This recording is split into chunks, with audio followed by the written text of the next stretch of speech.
The road to World War III, a financial war benefiting the global elite. The world stands on the precipice of a new global conflict, and whether Donald Trump is in power or not, World War III appears inevitable. The true architects of this crisis are not mere political figures, but the financial elites who have historically profited from war, the Rothschilds, the Rockefellers, and the so-called CABAL. At the center of this manufactured conflict is Ukraine, where President Volodymyr Zelensky, a former comedian, has been elevated to power as a puppet of the globalist agenda. While the elites amass wealth, the taxpayers of the world bear the real cost, funding a war that drains economies and sacrifices lives.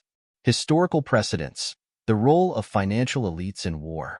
The involvement of financial elites in global conflicts is nothing new. During the Napoleonic Wars, the Rothschild banking dynasty established a sophisticated financial network that allowed them to control war funding across Europe. Similarly, during World War I and World War II, international bankers profited immensely from the arms trade and post-war reconstruction efforts.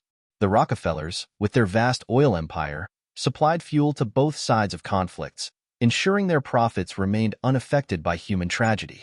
In the modern era, war has continued to be a lucrative enterprise. The military-industrial complex, as warned by President Dwight D. Eisenhower in 1961, thrives on perpetual conflict. The wars in Iraq and Afghanistan saw trillions of dollars funneled into defense contractors like Lockheed Martin, Raytheon, and Boeing, companies with direct ties to powerful financial entities.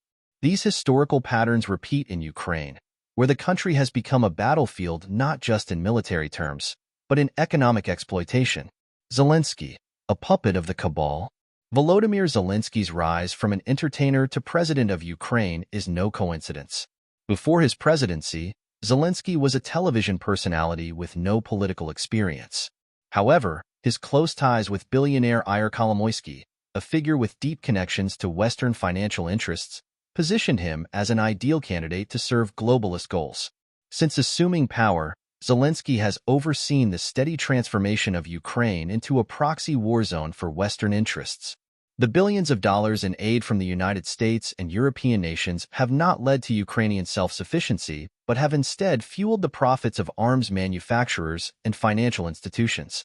Much of this aid is structured as loans, ensuring that future generations of Ukrainians remain indebted to Western banks. The Rothschilds and Rockefellers, through their control of global financial systems, stand to gain from the continued destruction and subsequent rebuilding of Ukraine. The true victims, taxpayers, and the fallen. While financial elites secure their wealth, ordinary citizens are the ones who suffer. Taxpayers in the United States and Europe are forced to fund a war that offers them no tangible benefit.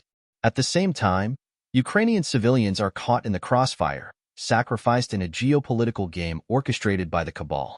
The economic consequences of this war are far-reaching. Inflation has surged worldwide due to the disruption of supply chains and energy markets. The sanctions imposed on Russia, while intended to weaken Vladimir Putin's government, have instead driven up the cost of living in Western nations. Meanwhile, the printing of money to fund military aid has led to economic instability, further burdening the working class while enriching the elites. Conclusion: a manufactured conflict for profit. World War III is not an accident. It is the result of careful engineering by financial elites who have long profited from human suffering. Ukraine, under the leadership of a hand-picked political puppet, has become a battleground where Western taxpayers unknowingly finance their own economic downfall. The Rothschilds, the Rockefellers, and the wider cabal have ensured that, regardless of who sits in the White House, war remains a profitable business. The question remains: how long will the people tolerate being pawns in a game designed for the enrichment of a select few? Until the masses recognize and challenge the true architects of global conflict, history will continue to repeat itself, with ordinary citizens paying the ultimate price.